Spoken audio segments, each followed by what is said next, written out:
Welcome, everyone. This is lovely. David, you wrote a book about politics. I did. And you're a funny person. Hopefully. First question. What's the difference between writing comedy now than it is for, or say me, because I do and write comedy, as opposed to writing it for the President of the United States? Are they different or are they the same? I think the biggest difference was probably in your question. Writing comedy for the President of the United States. They're always the President of the United States. And so one of the things that I talk about in my book was where you draw the line. This is not your book, no, by the way. yes, Do not buy this. Yes, I published a Moleskine notebook. These are my questions. Don't buy this. And one of the things I talk about was how writing for Obama, you had to know where the line was for the president. So he would draw the line at, he didn't want to do jokes that an actor could do or a comedian would do. One of the things he told me at one point, we tried to sell a joke that was a little bit, it required a Valley Girl accent to work. And so I was in the Oval Office and I thought, well, it's my job to explain to the president, it's some people's job to explain like where Bin Laden is hiding. It's my job to explain what the joke could sound like with a Valley Girl accent. And so the joke was about how clubby the Senate was. And the president, he said, well, I kind of don't get it. And I said, well, if you say it like, I was talking to like Ted, who was talking to Mitch, who was talking to, John, who was talking to Lindsay, and they were all like talking. And then when you do something like that in the Oval Office, the thing that happens right after that is you realize you've done something like that in the Oval Office. And President Obama just gave me a look and went, well, that would be pretty funny if a comedian did it. Which was, he had a sort of series of polite but firm ways of telling you that you went totally on the wrong path. And so that joke did not go into the speech. And do you feel, in those moments where you fail, do you recover quickly? It's like, oh shoot, because you have so much reverence for him, obviously, and so do you feel like, oh, I got to do better? Is it crushing in those moments, or do you get over it pretty quickly? Truthfully, yeah, because I read your book, and you have a very fond, wonderful opinion, which I agree with politically, but also a personal connection. So it's a deeper cut, isn't it? Yeah, well, you asked whether it's sort of crushing or whether you get over it, and the answer is kind of both.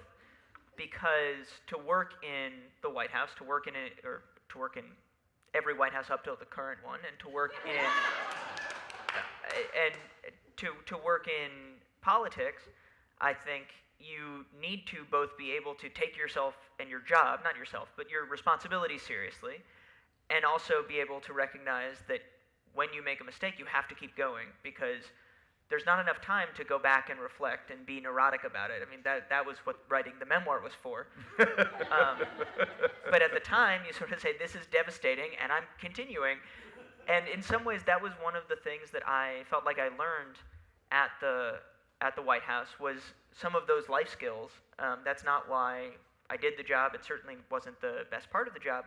But to me, that was also something that I admired about President Obama, that any number of things could be happening, and there's always at least one crisis, and his ability to say, I care about this stuff, I take my job incredibly seriously, he was the President of the United States, but he could also keep going. And I think when I look back on a lot of what made President Obama a good president, it was his ability to keep going and not get distracted or not get sort of hung up when someone made a mistake or when he made a mistake.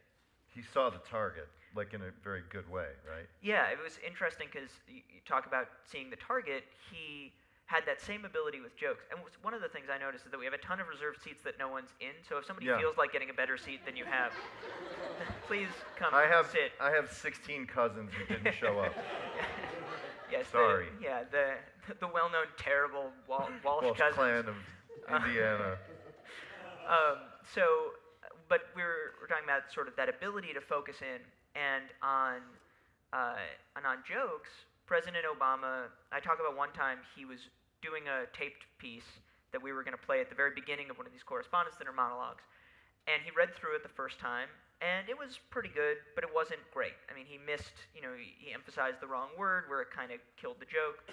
And I remember thinking, this could be a little bit of a problem if he does it again the same way. And you only have time for 2 takes with something like that because he's the president. He doesn't want to spend all day doing this.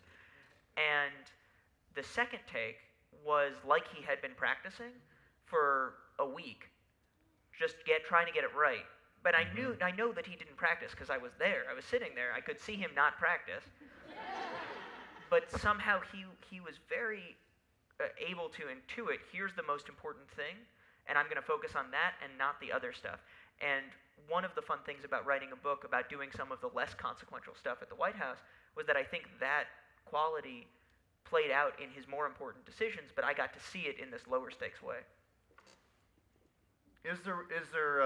Do people ever tell you what you did actually was valuable? Like, I know, like, I'm a comedian, and What if the answer my was brother. No. Yeah. No one's ever told never. you what you've done is valuable. No one's ever been proud of me. I guess I am? Yeah, okay, I'm so I glad count. we did this talk. I yeah. count. So, I've been touring the country trying to find someone to tell me. Good night, everybody. Yeah, we're done. So, no, I will say, first of all, one of the things that I found at the White House was doing a low-level job and not screwing it up was very hard. It's interesting because one of the reasons that everybody in the Obama White House loves your show is that it perfectly captures the sort of day-to-day of so much White House life. I think our aspirations were probably less, a little less cynical and a little more altruistic, but I hope so. yeah, one would hope.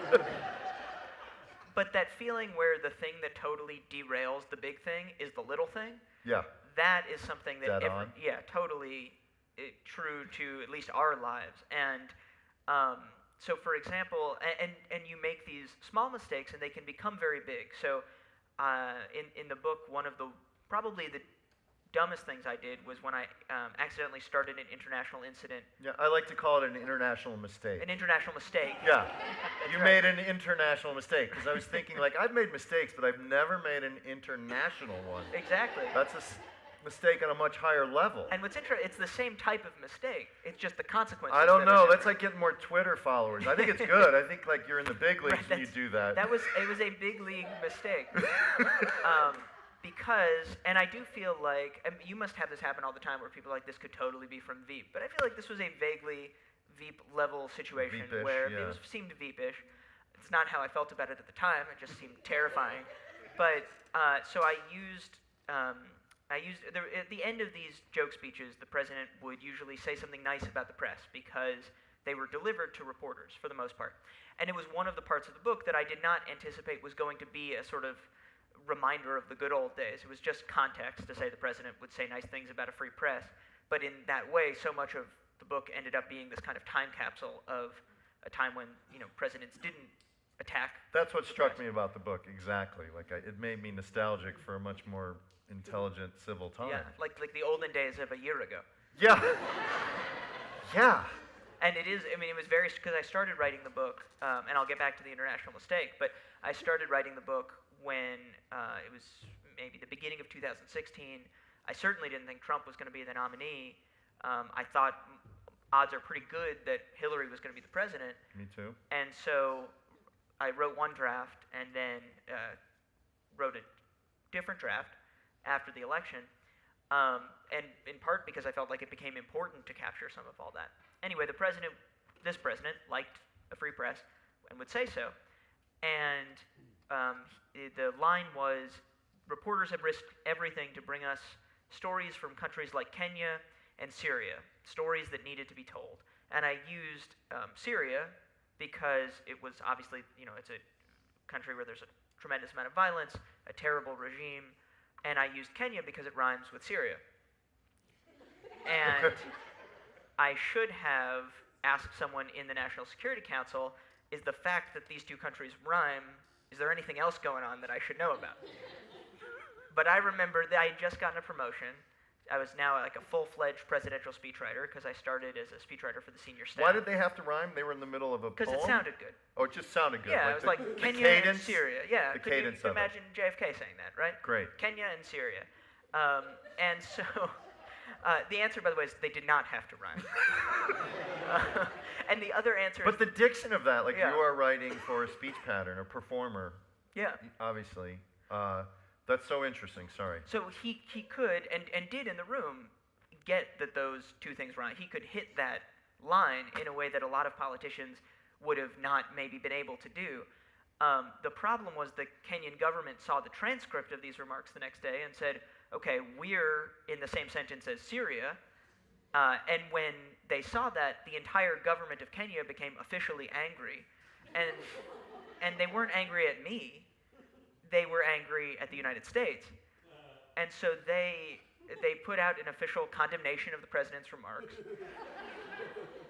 And a group called Kenyans on Twitter created a hashtag specifically to channel their outrage about this. And it was the lead story in the biggest newspaper in Kenya, the Daily Nation, just because I had rhymed these two countries without thinking about it. And I remember thinking at the time, I was sitting in my office being like, I wish I could explain to someone that they're really just mad at me. And it's not that big a deal. I did something, it was dumb, but okay, I'm sure everybody's, messed up a couple countries or whatever. And it doesn't work like that. Once you make that small mistake, it elevates to that. You can't undo. You can create a major crisis, but you can't do a lot to de-escalate that crisis. And so working in the White House and all of the days when I didn't do something that merited attention in my book, because I managed to do my job without a major incident, those are things I'm proud of. And then also, by the end of my time there, because I was on the sort of junior tier of the senior staff, I was writing some speeches that I do really look back on and feel like maybe this moved the needle in some small way. I did a speech that I talk about for the NAACP on criminal justice reform. It was delivered to the NAACP convention. And it was a moment when we had talked about all of the various elements that kind of go into criminal justice reform, but we had never said, here's the whole story, here's the entire argument, here's kind of one comprehensive speech to explain how the president thinks about this and where we need to go as a country. And to be part of a speech like that where, obviously that's one of many things that I think has taken a big step back in the current administration, but it helped advocates understand, okay, here's how the president talks about it. It helped people in government know what the priorities should be. Because a lot of the time presidential speeches, part of the audience is the people in the room or the people watching at home, but another part of the audience is somebody in an agency needs to know, do I work on priority A or priority B? So they go check the speech. And the fact that sort of had some staying power, that for 6 or 8 months that was the document people could refer to, those kind of things made me really proud, even though it wasn't, that speech is not in like the top 10 Obama speeches or even close to it, but it still felt like something that had a real impact. Do you think jokes have an impact? Some impact. I don't know. I feel like now we're in a weird place where comedians are supposed to save us. Isn't that terrible? It's terrible. It's terrible. And I don't think it's going to happen. Comedians are not responsible for anything.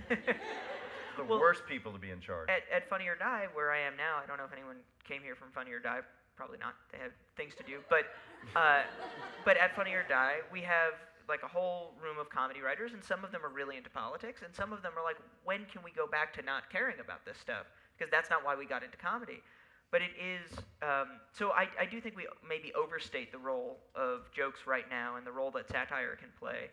But I think that for a president, to go back to your first question, there were really two things that jokes could do. So one is just self-deprecation, letting people know that you're only human. And I think that has value certainly for a president because it makes them relatable, it makes people like them even if you don't agree with their policies. But it also has value for a democracy where the most powerful person on earth who can bomb a country just by saying so, that person says, I'm only a human being in some small way, it's kind of a safe place to do that. The other thing that we got to do with jokes is tell some truth that you can't tell in politics. Because there's all these things you can't really say. I mean, in 2014, President Obama told a joke about Republicans being obsessed with Vladimir Putin. And Trump, by the way, was not on the list of people. I did the research. I was like, who are the Republicans who are really into Putin? And Trump didn't even make the cut. It was like Mike Huckabee and who else? Pat Buchanan, I think, and Giuliani, and Sean Hannity. And he did a joke about this, but I think that was the first time where anyone said, hey, wait a second, the Republican Party is developing this weird Putin obsession. And now we sort of see how prescient that was, years in advance. So there were moments when jokes were a way to get at that, where if he had said that in a normal context, it would have become a big political controversy, and everyone would have either defended it or attacked it, and that would have been the story for a day, and we didn't want that. And so it was a way to get around all that. And would the president tell you why he can't say that? Because I picture I've been to the Correspondents Dinner, so that's probably one of the only speeches of yours I may have been in the room for. But like, when you're pitching a joke or you're writing a joke, and he's like, does he tell you why he can't? Do you know what I mean? He's like, that's funny, but here's why we can't do that, or I can't say that. We usually or is it just move on, dude. I got 2 seconds for you, and I'm gone. Yeah, I think there was kind of two pieces to it. One was less like I have 2 seconds and I'm gone, because that's understood. I know it's fine. Hyperbole, but considering the he's got other stuff business to do. of government and state, of course. No, of course. But I do think that there was a sense of, if he didn't find something funny, you didn't try to sell him on the joke, because you're only going to have maybe 30 jokes at a Correspondents Dinner. The other piece of it is, we would have, and I talk about in the book how many people were involved in writing these things. So whether during the years when, the way I put it is, if it had gone badly, it would have been my fault. Even during those years, we had 10 or 12 people pitching jokes. Some of them were former speechwriters, so like Jon Favreau and John Lovett, who now host Pod Save America. Both very funny. So they would pitch jokes. We would have people from Hollywood. We had a lot of comedy writers pitching jokes. So we'd have 300 jokes. Usually more. Sometimes I've said 600. I think that's probably closer to accurate. And you're only taking 30 or 40 and bringing them into the Oval Office. So there's always some fallback. You can always go back and pick another joke if something doesn't work. The other thing is, we were used to writing without any rehearsal. So when you write a serious speech, when I'm writing a speech about infrastructure finance or the minimum wage or something hilarious like that, some of your better material. Some great infrastructure. Some of your infrastructure material. So this is, we were talking before about the difference between like LA and DC, at book readings. So I just did one in DC, and a friend of mine read the part about infrastructure. He was like, I opened, I only had time to open your book to the page about infrastructure finance, and I thought, that's my job. And it's like, oh shoot. This was about how boring infrastructure finance is. That I don't think comes up as much here. No, I've never met an infrastructure finance person in LA. Never. Weird. When people say the business, that's what I assumed they referred to. But with serious speeches, you were used to writing this, and you're not going to rehearse it a lot. Maybe a State of the Union or a big speech like that, but for the most part, the president is giving the speech, and it's just one performance. So we would say, okay, if we don't think this is going to go well, if we think there's even a chance it won't, we're not going to try this and see how it plays out. And sometimes the professional comedians who would be at the Correspondents Dinner, that actually, I think, made it harder for them in the room, because they were used to getting to try out a joke in an audience beforehand.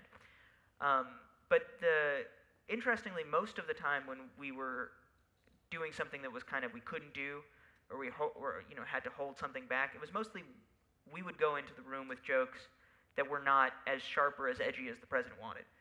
He was often the one saying like, oh, let's be a little sharper with that. Just little, kind of just pushing us a little bit. And you get to know where the lines are. We wouldn't have done something about national security. We wouldn't have done something that was about someone's physical appearance or anything like that. But we, sometimes, I remember there was a joke, he asked for some sharper stuff about some of the more radical Republicans, and the joke that came back was like that he's reaching out by going to a book burning with Michelle Bachmann. And I remember, I wondered, like, is that too much? And he was like, oh, I like that one. Like, he was, and I think he understood, like, where the line is, but also that the fact that he was making fun of himself and was willing to do that, it kind of gave him some permission to say some stuff that was a little bit more pointed. And in those speeches, too, even, generally speaking, the structure of a one big difference between writing, I would imagine, comedy normally and writing for a president is these are very formulaic speeches. You generally start with some jokes at your own expense, you talk about the political climate, you end with the serious thing about the press. But we would try to, when he has gone on a run of jokes that was a little bit more aggressive, to kind of dial it back with maybe one or two self-deprecating lines in there also, just to remind people like, yeah, we're gonna, make sure that at the end of the day, the president is making fun of himself more than anyone else. Yeah, the rhythm of it. That's what I found interesting as you were sort of putting in a rhyme. It's such an interesting part of comedy writing, like, because you're putting in like basically the vocal patterns of someone you work closely with, and it's very interesting to be like in that specific world of like writing for one voice and also dealing with history, because like you're inside the Oval Office and legislation and policy and things happen and conversations and crises happen, and so it's like being conscious. And I think in your book, I think you were aware of that, like being conscious of like, oh, I'm part of history, talk about that. So one of the things that I wanted to talk about in the book was making the kind of history that you don't expect to, because you walk through like the gates, an international mistake. like an international mistake, but also you walk through the gates of the White House for the first time. I certainly did when I was 24, and you think maybe one day I will do something, I'll do something that no American has ever done. Let me just do a sidebar. Yeah. Go back to your story. What did you want to be when you graduated college? I wanted to make sure I asked you that. When I graduated college, so when I was in college, I did improv and I did, I edited Humor magazine. So most of my time in college, basically, I wanted this to be reversed. Comedy. Yeah, You're in the comedy world. Well, and like one of the reasons that I'm very, very excited that you agreed to join me for this is I remember coming to, like, we used to watch. We'll get back to me in a second. We used to watch UCB videos the way that like better people would study the Bible. Do you know what I mean? And so I was very much kind of thinking that's what I want to do. And then I saw President Obama speak, and I had one of those very rare moments where you really can feel your life changing in that moment. And that was when I was a senior in college. And I didn't have a clear idea of what I wanted to do as a job when I graduated, but I knew what I wanted to be a part of. And so I drove to Ohio, and I was on the field side of the campaign, which basically meant going either door to door talking to voters or talking to volunteers and getting them to go door to door talking to voters. And for me, it was sleeping in bed bugs. Or that came later. That came later. Okay. Sorry. And was not necessary. It didn't have to be part No, of it. it didn't have to be part of it. It just happened that way. And yes, we'll get to the bed bugs. Now you're grown. Just to keep them interested. Yeah, we're going to talk about bed bugs soon. And they're gone now. It is worth noting. And it's possible they were only fleas at the time. I don't know. So history, and making history, being around it and being aware of it. And so I remember you walk through the gates of the White House and you think, I could be part of a historic moment. And and then I remember there was a point when I had to tell President Obama we couldn't use a photoshopped picture of him because in that picture he looked like Adolf Hitler. And I had that feeling of like, I made history. No one's ever told the president this before. But it's not exactly what I anticipated when I first came to the building. But I also, so there's a lot of that in the book, but I also wanted to talk about some of the real historic moments that they didn't happen because of me, but that I got to be a small part of, or feel like I was around. So, the moment that always stands out to me was in 2015, there was the day the marriage equality decision was handed down. And that was about 10 a.m. in the morning. The previous morning, the Affordable Care Act had just been upheld from its second big court challenge, but then there had been 50-something repeal votes, and we weren't sure what was going to happen. I mean, there was a real chance the Supreme Court was just going to get rid of Obamacare, was going to throw the entire insurance market and insurance for millions of people into chaos, and the law was upheld. And then that day was the day that President Obama went to Charleston and delivered that eulogy where he sang Amazing Grace at that service. And I watched that speech like everybody. I wasn't on the trip. I watched on the screen. But I remember going to the White House at the time with then my girlfriend, now my fiance, and we were standing there, and the White House was lit up like a rainbow because of the Supreme Court decision that morning. And I think everybody sort of had Amazing Grace in their head, and you were just looking at this house where the president lives, and thinking about how we get to be a part of that in some small way. It's one of those rare moments when the entire country is different at night than it was in the morning, and better at night than it was in the morning. And you get to be there for it, and in some way you feel a tiny shred of responsibility for it. So I wanted to do a book that talks about both of those moments, the moments that you certainly wouldn't expect, but also the historic moments that really do make public service worthwhile. I mean, to go back to your show, I feel like people usually ask, if you live in D.C., people say, is the White House Veep or is it the West Wing? And the answer is it's mostly Veep, but there are, the 10% of moments that are the West Wing. And those are really, I mean, you can't discount those. Those are really extraordinary times.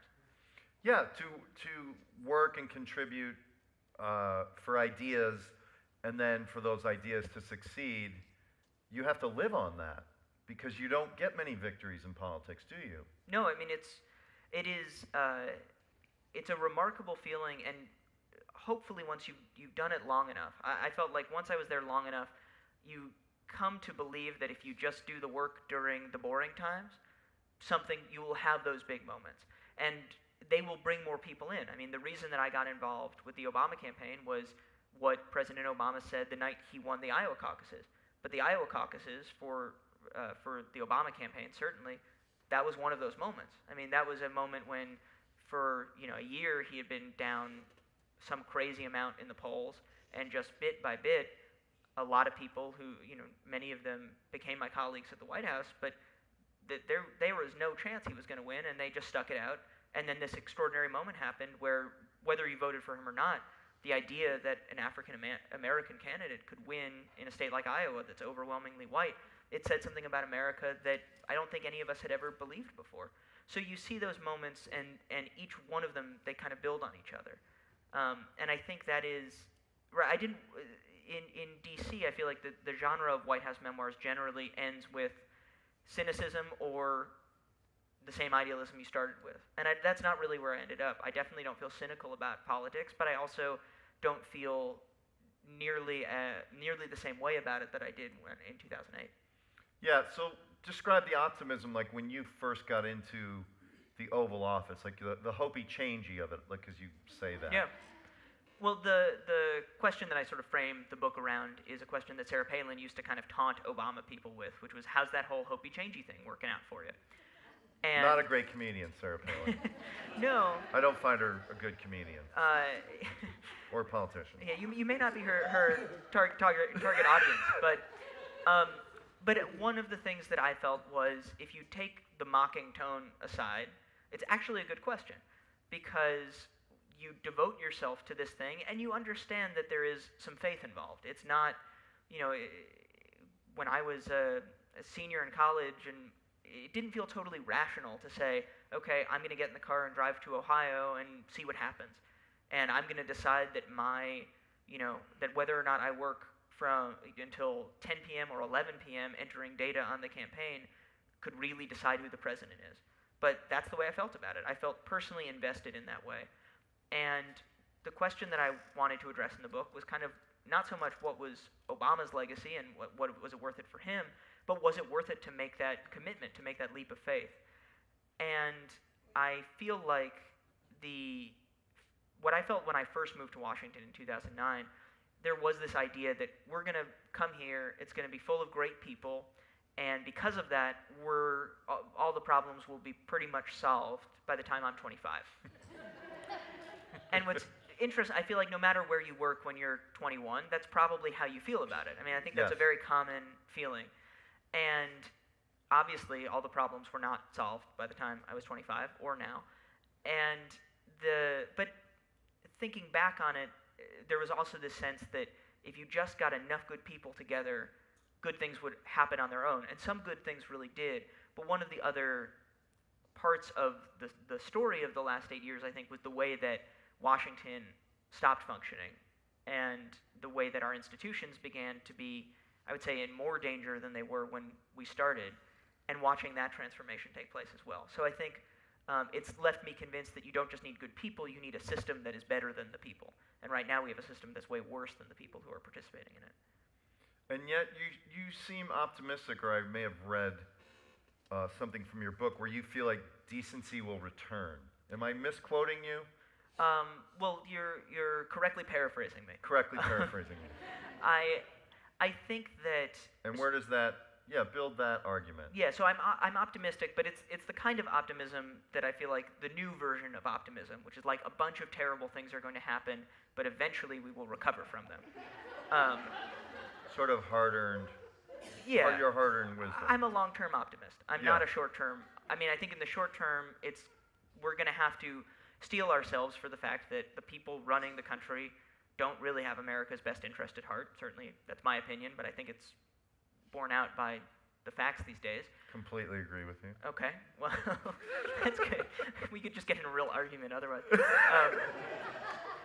I do think that it's important to recognize that if there are those setbacks, I mean, I end the book by talking about the initial wave of judicial victories against the Trump travel ban and how hopeful that made me. Now, since then, a lot of that has been overturned, and we just saw a rollout of even more countries being added to that list, and we'll see what happens.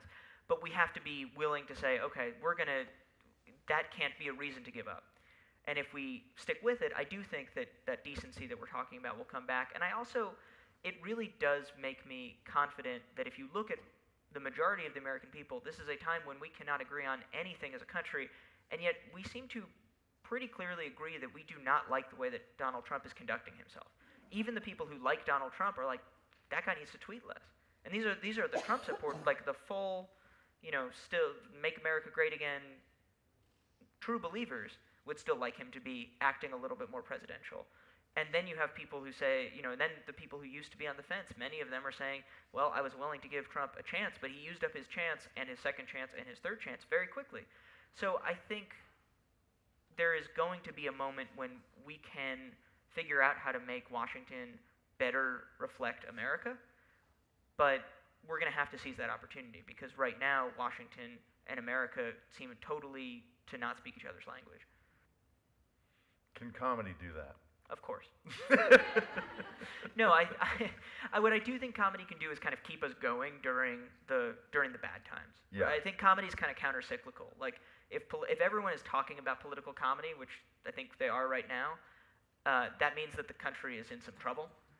And when no one really wants to pay attention to political comedy, it means that things are probably going all right. I think comedy can certainly, it can keep us sane, which is nice. And I also think that there is some value in satire just continuing to search for truth at a time when that is something we can't let the fact that the White House currently does not believe in facts change our standards of what we as people as a expect from community, each other. basically. Exactly. As a community, yeah. Right. We can't.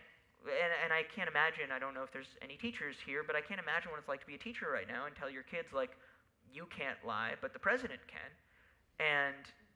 But we need to figure out a way to do that. We need to figure out a way to say, okay, this is kind of a hiccup, but we're not, and this is not a party thing. If the next president is Republican, we still need that president to tell the truth, or closer to it than.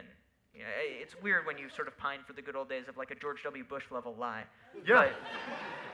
Well, it's strange to be in a land where you can't expect decency or politeness from the leader of the free world in basic fundamental ways, because I think those virtues are the reason we have them instituted in our society is because it reflects a concern for the greater good. We're basically apes who have to live together. These are primal needs. I'm saying it's beyond imaginable that he ended up in the Oval Office. Yeah. I mean, right? Of course we all agree. Yeah, I do. Yeah, I feel like I've been in New York, D.C., L.A., and I'm going to San Francisco, so it's sort of all home crowds. But yeah. Well, Obama's in the title, so the book appeals to a certain demographic. I do think that's what is funny. Although I will say there was one. I've been trying not to read Amazon reviews, but there was one-star Amazon review that said, "I thought this was just going to be a collection of memes," and I'm very disappointed. and the book has memoir on the cover, but then I realized that sounds like it could be French for meme collection. So I get that. Litt's French meme collection. It'd be an interesting career choice if you came out of the Oval Office and wrote a meme collection. Yeah, it really would.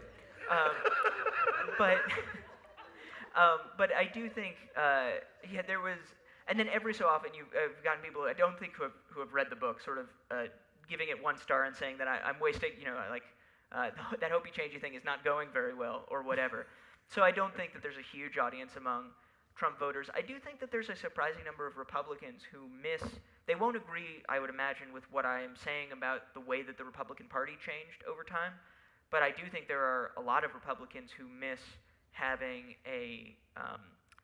just a president who didn't terrify you, and acted in a way where if you have a kid, you could be like, hey, you might want to act like that person one day. Just basic stuff. Yeah. And I think about, my future father-in-law, who's a Republican, there was basically most of the campaign season was spent just kind of working on just him. Jackie, my fiance, and I just kind of checking in with him, being like, "You're not gonna do that, are you?" But it was interesting. It wasn't like a policy thing. I think what he eventually said was he could just kind of see Trump as somebody who would seem really at home in a clown costume, and so he wasn't going to vote for Trump. And that was his kind of. I talk in the book about the idea of a permission structure, the sort of way that you tell yourself it's okay to make a decision. And for him, he wasn't going to say, okay, I suddenly don't agree with the Republican Party on all these policy issues. Some of them I think were too extreme for him. I don't know. This is all getting taped, so I'm in serious trouble. But I think there was a moment of saying that the comportment, the way that Trump behaves, that is a way you can say, okay, I would vote for a Republican, but not that. And so I do think maybe there's that group of people. We'll see. Maybe they will like the book, even though it's not a meme collection. Well, what they might like what I also enjoyed about your book, is it is a memoir. So it's like a young man cutting his oats, sowing his oats in the wild world. It is truly like you discovered your talent and your passion, and you were swirled into a historic orbit. It's a wonderful tale, truthfully. And so I'm just curious, because you said about, I realized there were no adults as I perceived them when I was a kid. And I think that's sort of that is an interesting part of the memoir as well. Yeah, I wanted to look at that because to me, one of the things I kept seeing in the White House was realizing that everybody is human in some way or another, and realizing what that really means. And when I was 21 years old and driving out to Ohio, I had this sense that there were adults in the room. And by that, I don't mean responsible people, because I do think there are responsible people, but people who knew all the stuff that I didn't know and weren't just trying to figure it out. And on some level, it turns out we're all trying to figure it out. And we need to figure out a way to be okay with that. And part of, especially in the first half of the book, part of the thing that I came to terms with was the fact that President Obama is an extraordinary person. He's certainly one of the most talented people, on the planet. And he's a very good person, but he's also a person. And what does that mean? And I think it was important to recognize that, because I remember on the campaign trail in 2008, as a senator, he would say, I'm not a perfect person, and I won't be a perfect president. And I would think, well, that's a perfect thing to say. And so, of course, he'll be a perfect president. And realizing that, no, I don't. I think Obama was a great president, and I'm really, really proud, as I know many of my colleagues are. We're really proud to have been a small part of everything he was able to accomplish. But the thing that worries me is this idea that someone's going to come save us.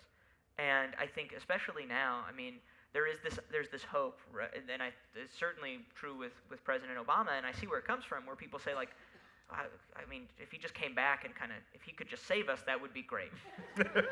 Or we look for the next person who will save us, and we wonder why nobody seems like they're good enough to save us. And that's not the way that's going to work. I do, again, long-term optimist. I do think we will figure out how to save ourselves, but we're going to have to do that together. It's not going to be because some all-knowing person comes and fixes it. Right. That's hopefully, perhaps the hope comes out of like the ignited activism that seems to have sprouted from like, holy shit, things are really bad. Yeah, I mean, I'm not surprised personally by how the Trump presidency has turned out in terms of what Trump has done and what his, sort of what his cabinet has done, what the Republican Party's done. I am also not surprised, but I guess I'm very impressed by what everybody else has done. Whether that is Republican voters who are saying they disapprove of the president, which is not, it's not an overwhelming number of Republicans right now, but I was thinking about this the other day. I mean, like the low point of my book, the sort of is it all worth it moment, we were at about 40% approval. And that was an existential crisis. And for Trump, that's like a really good day. And he's only a couple months into this thing. So I think that is impressive. And even more than that, the number of people, I remember almost immediately after the election getting tons of calls from people saying, what do I do? Like, I need to do something to help fix this. And these were not people, I have my political friends, but then I also have my friends who just never want to think about politics at all. And they were the ones saying, okay, I'm in, what do I do? And I don't know the answer to that, but I think the question in itself is if everyone's saying, what can I do, then we're going to be all right. Yeah, because we were talking earlier about what Trump is good at is like dominating the news cycle. He's constantly creating a story, and that's the only sort of the primary skill he has, isn't it? Yeah, I think he is. I heard someone the other day describe sort of his gifts as a politician as impressive, even if they're not admirable, which I think is fair. Mm-hmm. One of the things that you always, if you're the president or if you're working for president, what you're trying to do is just get America to pay attention to the stuff you want America to pay attention to. Mm-hmm. So for us, that would be, it's funny, for us, that would be the, economic recovery, and for Trump, it would be NFL players taking a knee. But he is good at focusing you on that. I mean, where there's everything else going on in the world, and now for several days, we've been talking about mostly this issue with Trump feuding with the NFL. And there are some real issues there, but there's lots of other stuff going on. I think ultimately, one of the things that might turn people who supported Trump in 2016 against him that could end up backfiring, where you end up saying, he's not really focused on you, especially if the economy starts to get worse. To say he's not focused on you and your life, he's focused on what Colin Kaepernick is doing. And you need someone who, you may not agree with everything they say, but at least they're paying attention to you. But for now, I think we often are paying attention to whatever he's tweeting about. Yeah. Well, selfishly, I have a question. Were you around when Julia was filming the Joe Biden thing? I was.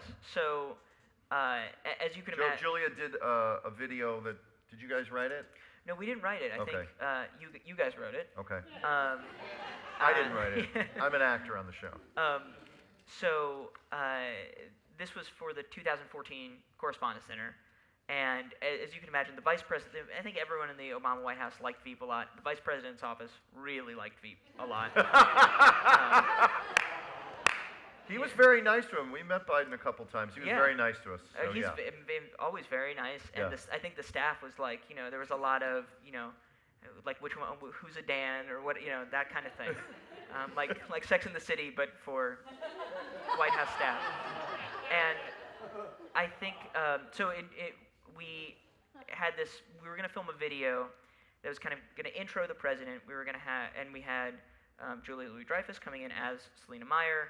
The conceit was that while all of official Washington was at the Correspondents' Dinner, the vice president and the fictional vice president teamed up, snuck into the Oval Office, played a bunch of pranks, and then drove off in a Corvette. You gotta have the car at the drive. Yeah. Oh yeah. Yeah. Great ending. And so when we did things where the president was sort of being funny in his official capacity, I was often running point on that. When we did things with professional comedians, so when we brought Zach Galifianakis in to do Between Two Ferns, or when the Veep team and Julia Louis-Dreyfus came in to shoot this video, my job was to kind of be the annoying policy person. So as we sort of switched roles, so largely saying like, you can use that joke, but politically it's a little sensitive, so could you actually cut it? I made a lot of friends. And my other job was to make sure that no one broke anything in the Oval Office. because the president was out of town, and we had never allowed anybody to film something fun in the Oval like that before, certainly not without the president. But we decided, again, everyone's a Veep fan, and also it just seemed like the time was right.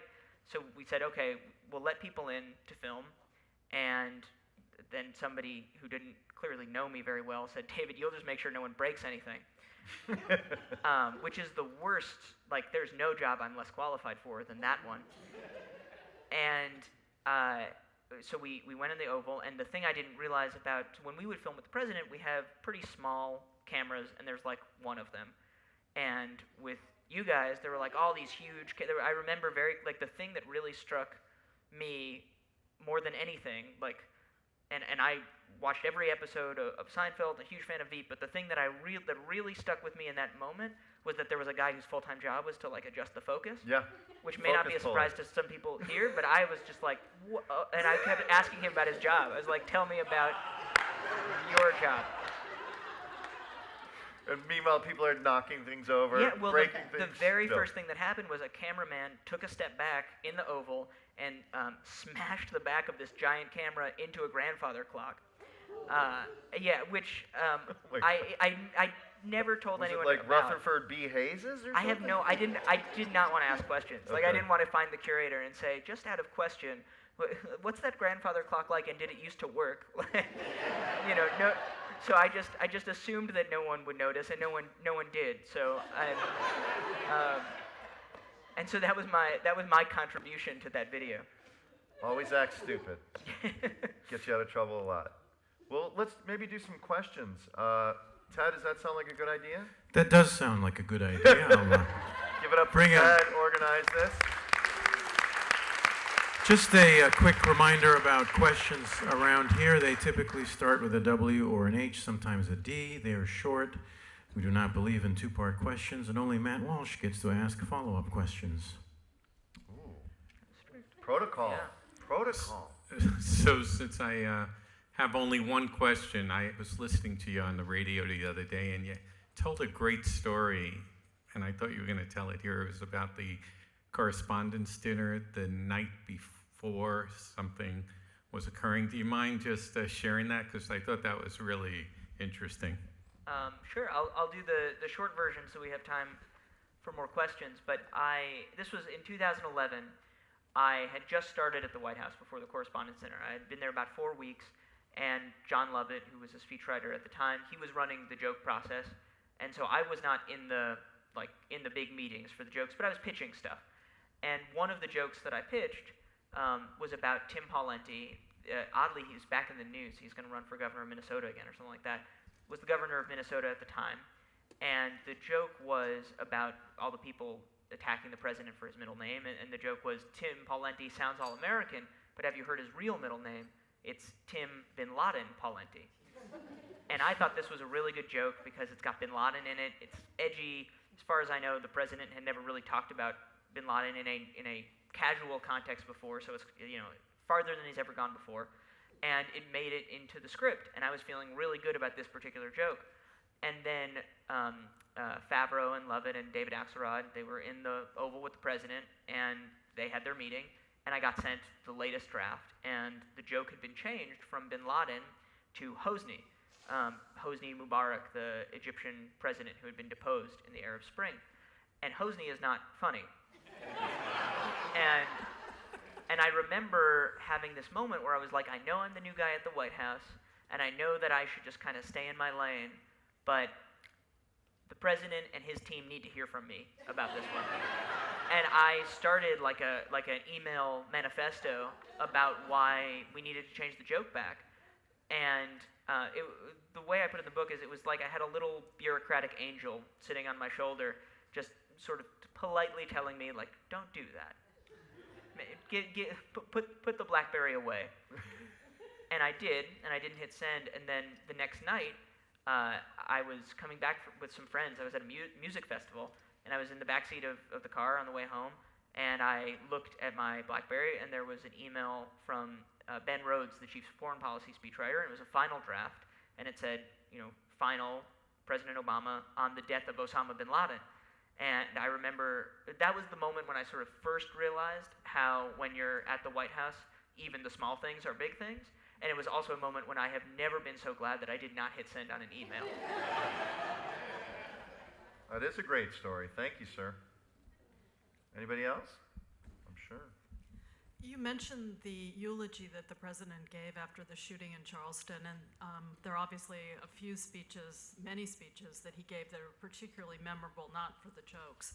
And I was just wondering how much of those speeches did he write? How much of those speeches did you all work over with him?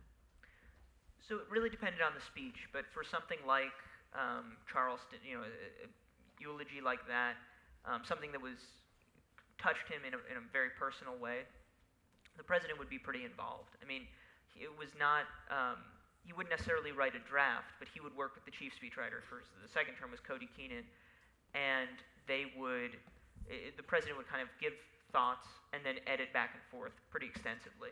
So one of the things I really admire about President Obama is if you write speeches for a variety of politicians, you learn that some people just are chronic rewriters. They rewrite because that's a way of exerting control, and they feel a little nervous about it, so they just change everything. And some people sort of are too laissez-faire about their remarks. And President Obama had a pretty good sense of saying, okay, this speech is not really that big a deal, and I trust my staff.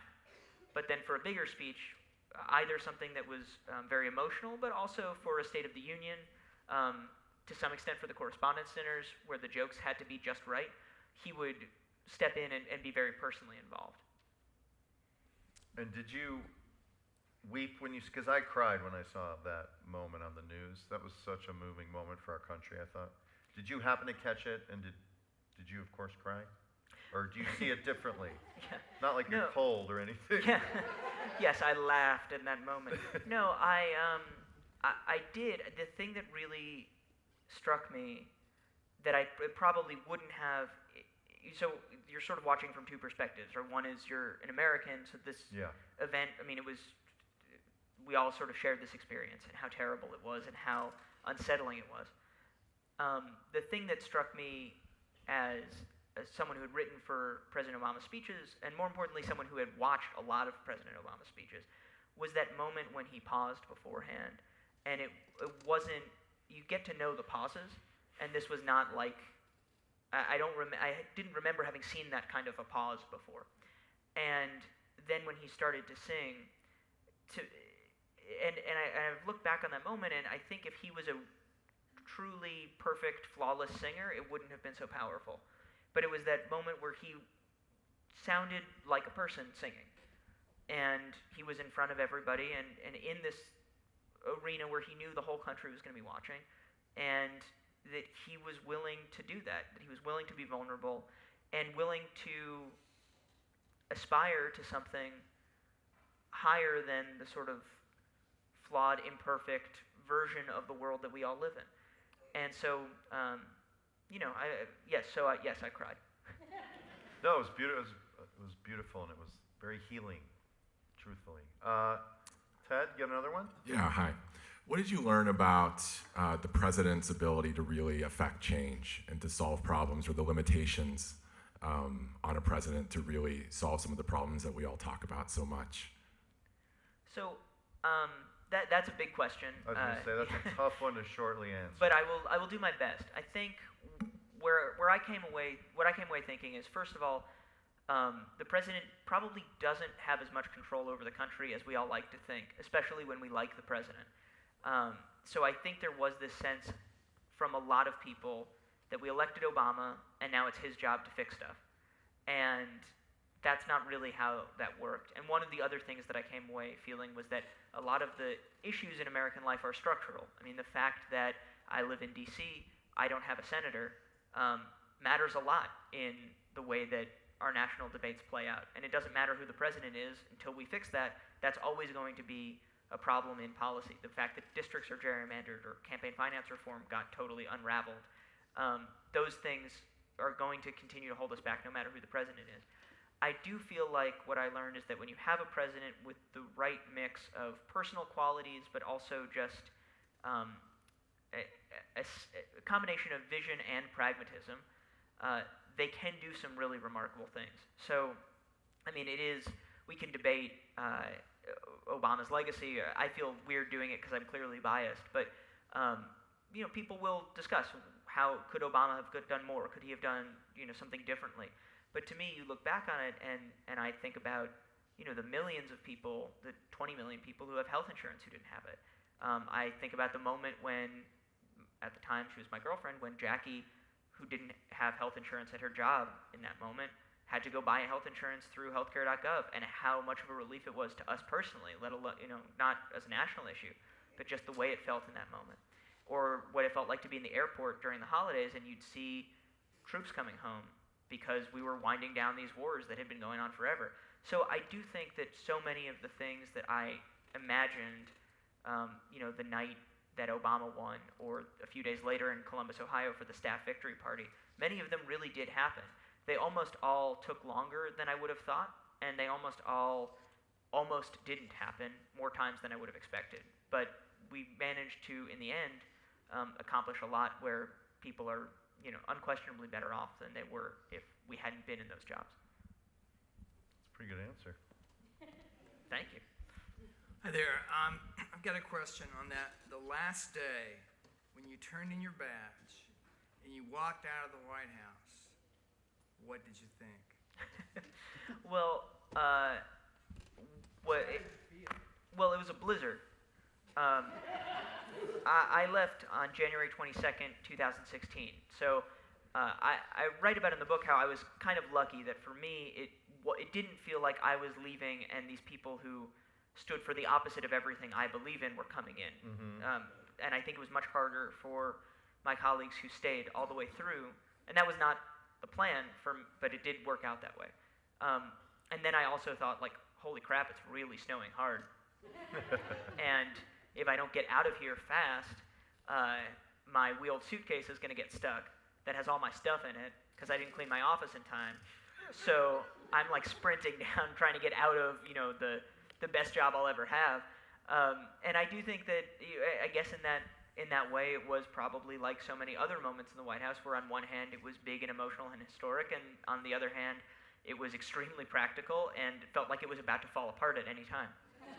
It's also very Veepish to have to trudge through snow with a wheelie suitcase, leaving your office in the White House. It's sort of right? civil servant comeuppance a little bit. Do you know what I mean? Yeah, that's totally fair. Yeah, it was not like, there was no like fancy Yeah. exit. You just kind of, one day you work there, the next day you leave. And it is weird because you do expect, or at least I did, you kind of want that week beforehand, you want to get a call where it's the president on the other line. It's like, you can't go. You have to stay.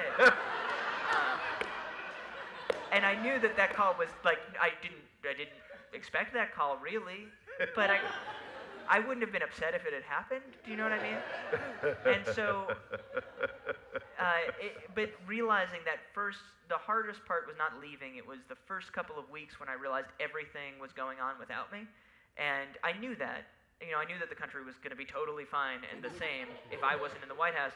But you still, you have the sense of like, oh, the speechwriting meeting's happening, or like there's, the president's going to some place and he's going to say stuff and I'm going to find out what it is after the fact. And you get used to that, and you feel a sense of kind of camaraderie with the people you work with. Time for 2 more questions. Okay.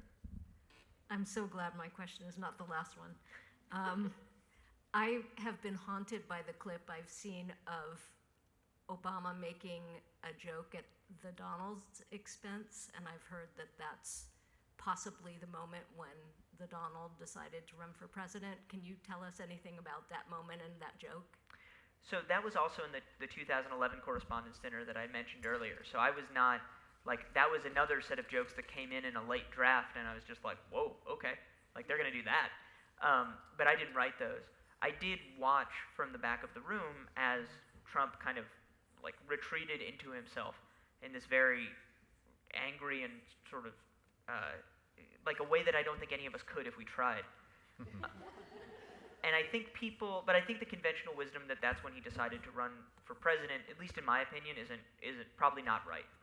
First of all, he was out there.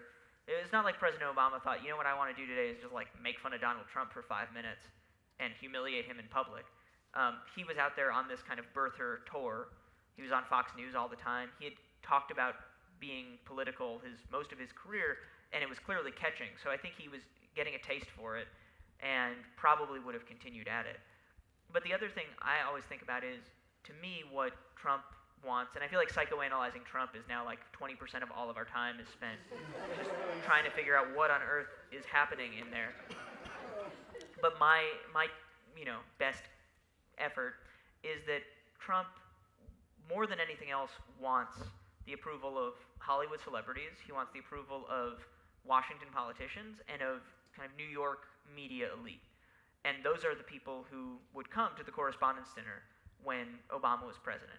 And so there he was in this room where the President of the United States is the center of attention, and everybody is adoring him and loving him from these categories of people Trump has spent his entire life trying to win the approval of.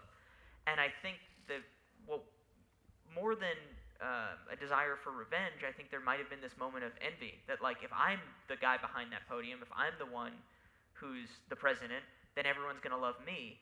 And obviously that's the opposite of being the president. Being the president is mostly people who are supposed to like you not liking you.